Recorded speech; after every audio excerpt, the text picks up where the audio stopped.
Okay, it's day 29, and you're making great progress. You're getting through your days. You're standing on your own 2 feet. You're trying to put together this life. But now you're sometimes in a place of, geez, I wish they could see like how well I'm doing or the progress I'm making. And do they notice? And you really start to focus on what they are seeing within you when really the focus still needs to be on you. But what happens here is now that you got beyond the place of needing them, because before, remember, you needed them like you needed oxygen. They were the answer to you in this state of the spiral and really kind of drowning in the sorrow. They were the ones who could come and kind of scoop you up and save you.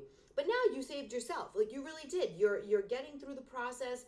You're able to get through your days. You're not functioning at an extremely high level, but you're functioning nonetheless. But now you start to think about them in a totally different way. Now you start to still need validation from them. So this comes from a place of after a breakup, the rejection that we feel, and I know that's such a terrible word, it's so tough to get through. The rejection that we feel is heavy on us. In fact, if we gave a lot in that relationship, believe it or not, at the end, you were kind of an empty cup at this point. You gave. Not only did it not keep the relationship together, but you're facing a breakup. And more likely than not, if you're still really struggling, your other person could not be. And so looking at them and looking at you makes you really feel even lower than you felt after the breakup. You feel like there's something wrong with you, and there's not. There's nothing wrong with you. But we start to think, why are they okay and we're not? We must not mean as much as they mean. And we really start to question our own value and self-worth. It is in the gutter after a breakup. So this is why you're looking for them to validate you, to give you that feeling of you meant something, you mattered, you were important, you were not that easy to just walk away from. Trust me, you weren't. They are going to sit with this in a little bit of time. Don't worry about that for one single second. But this is how you're going to feel. So now the search for validation from this person is not so much coming from this place of needing them in your life to support you and help you survive. This is coming from almost an ego place. And I'm not saying you're egocentric and you need to think you're better than everybody. No, I mean ego in this sense of self. Like we need people to tell us we're good enough, we mattered, we meant something. So you're searching for the validation from the one person who told you no, because we don't seek it from the people around us who love us every day, who are always there for us, who are consistent. They prove it on a daily basis. We feel so comfortable and secure in that relationship that we don't need it to be validated on a daily basis. But when someone shakes us to our core and tells us you weren't worth this fight, you weren't worth it, I didn't love you enough to pursue this relationship, which is all false.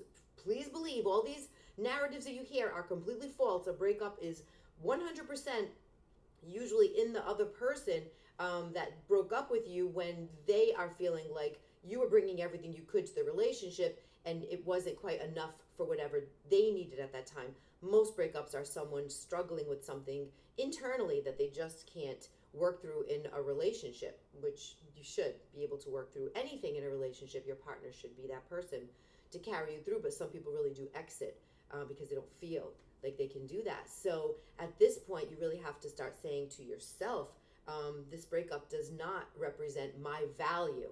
It does not represent my value. This is a breakup, and breakups happen every single day for reasons outside of I wasn't good enough. And that's exactly the truth of it.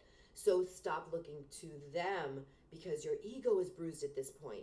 You're not looking to them now to validate you because you think they're this like super incredible person that has to validate you. You're looking at it because it seems like they're above you because of the fact that they broke up with you possibly, or they didn't put the effort into the relationship and were as committed as you were.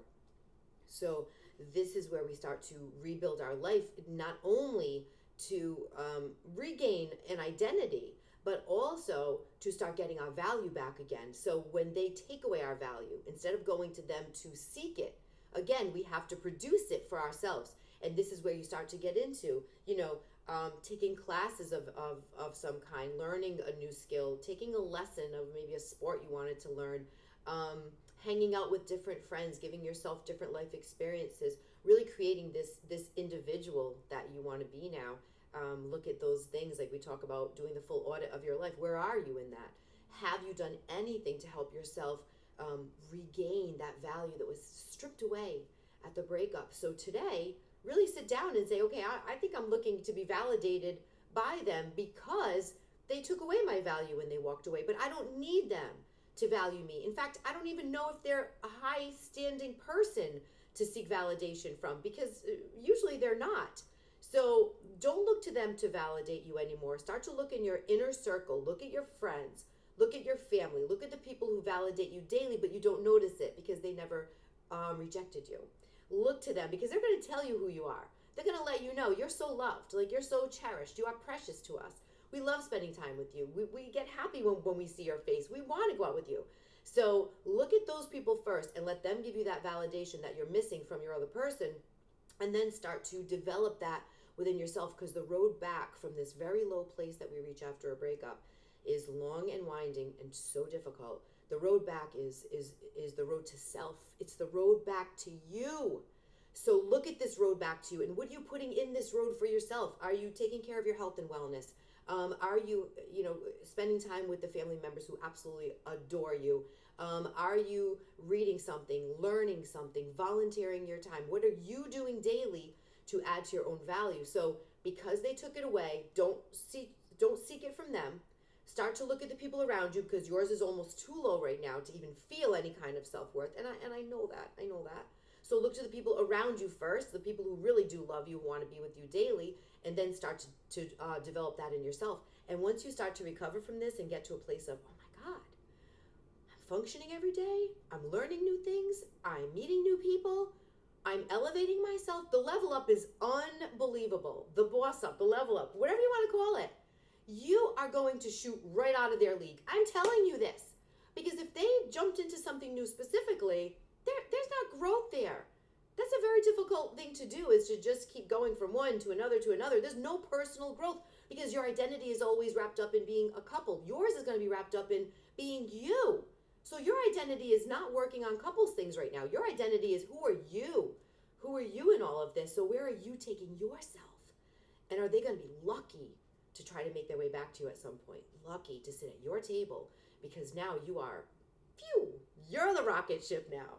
So keep doing that. Keep getting through. And day 29 of you. This is your brand new life. You.